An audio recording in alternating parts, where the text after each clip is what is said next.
guys, ubani ko sa ako ang pag-travel padulong sa amoang yuta sa San Fernando, Panagtaran. Kani siya guys, padong ni siya sa among yuta going to our place.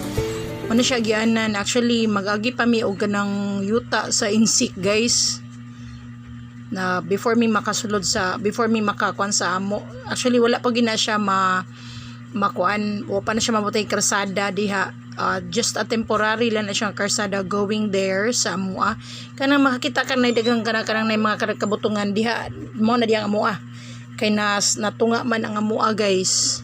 So going there, palakaw na maglakaw pa jud gikan sa karsada padulong sa amuang yuta kana diha kana makita nimo dara. So mo na siya diha napita, padulong na siya diya. Actually ang nagbantay sa among yuta kay akong tiya ug akong tiyo, managtiayo na sila, igso na sa akong mama ang akong tiya.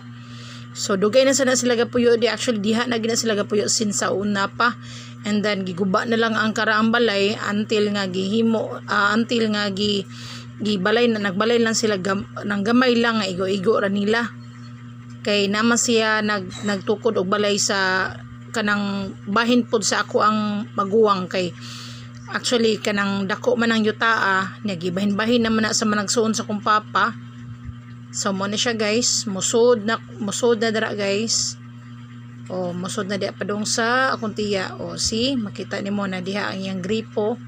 Nawa guys, hangkay nangka guys. O patindaghan nangka guys. O na ang kanang nangka na diha na diha ni tubo sa lugar sad sa akong auntie, igsoon sa akong papa. Nya kana diha napita, makita nimo na tulda balay na diha, di na siya tulda guys, gibuhat lang na diyang pandong para butang dig na mangaon na dakong lamisa diha guys. So nasi dire balay sa kong tiya na kong tiyo. Monas tiyo toro tiyo, mana among palibot guys. So ang kana diyang tunga na amuan na hugre siya na tunga ang among yuta, kaming tulo man nagsuon akong tiya na guys. Amin sa ta. Alright guys, magkuha tag kamunggay pod guys, kaya dahan kay kamunggayan dire pod dapita guys sa lugar sa palibot. Actually dili na ni sa mong yuta pero daghan makayo mga kamunggayan. So ari ra gyud manguha sin sa una pa. So man siya mbuhat na daghang kamunggay guys, green kayo ang environment guys, nice kayo. See? Nice kay siya guys. Ang kani siya guys, muna ni amo ang yuta, ako ang lugar, ako ang bahin kani. Bahin na ni nako. So dako-dako ni siya, daplin man ako na mas kinadaplinan kanang balay na sa kong tiya. So kinadaplinan ang ako pohon-pohon, tagaanta og grasya sa Ginoo.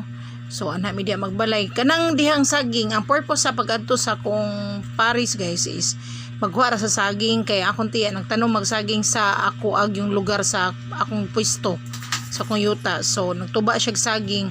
Actually napay tulo kami nga amo ang i-harvest nga saging, pohon-pohon. So mo ni siya guys akong yuta, lugar na ni nako. Mo ni siya ako ang balayan pohon para nasad ko akong kaugalingon kay pait kay masig pangabang guys. Mahal kaayong abangan ya. Nindot man jud nang naatay atong kagalingon kay kanang aron kita makahunat gyud tag panindot sa atong balay o kana mo na siyang balay sa kong auntie, sa kong tiya. Diha mo na diha ang lugar na sa kong maguwang, sa kong brother. O mo na siya may nagbalay diha sa tunga man akong brother. Actually tulo mi kabuk man nagsuon kita nagtapad rami og kuan gi divide naman na siya. So 300 square meter gi-divide na into 3, so tag 100 mi. Ari mi diri ako paning abunuhan. So manghinaot unta, tagaan kog mayng lawas sa Ginoo, tagaan tagrasya sa Ginoo, puhon-puhon makabalay na mi. O see, mo na daplin man ako guys, nindot man kay na kuan ako aba na naman nanay mga muhon. O man na siya pohon-pohon, marilang Ginoo makabalay nami. So di nami masig pangabang. Alright, that's it for today. Bye. Guys, mo ni ang saging nga among gi-harvest ganina. Actually daghan gid na siya guys, nagitunga ra namo sa ako ang tiya. Usa ka sakubag na siya guys. Nya gilutoan na namo. Then at the same time nagkuha sad mi og kanang kuan pod guys. Uy kanang kamunggay kay mahal ba yung kamunggay diri sa syudad. Mo na siya guys, usa ka plangganang kamunggay oh. Oh, see? So kuan kayo, sulit kayo. Lami jud kay na siya utanon ubas buntag guys, buntag pa lang mag-uta na ta. O saging oh. Guwang na guys, guwang. Nya nagluto na sad mi guys. Saging gisampulan, preto. Piniritong saging haskang lamia guys, mga unta guys, mga unta. Sus, mga ka-teambirds oh. Sus, asa pa ka mangitaan ng libre ng saging guys. Sus, dagko pa kina guys, pitindagko guys oh, lami kay guys oh. Oh, ngaon ta ngaon. Oh, see? Gipinirito ra namo guys. Wala na nabotay, no sugar added. It's natural lang gid siya. Lami kay guys oh. Ngaon ta, mga unta na dagko kay guys oh. Pwedeng dagko makabusog na ang katunga sa saging. Alright, that's it for today. Bye!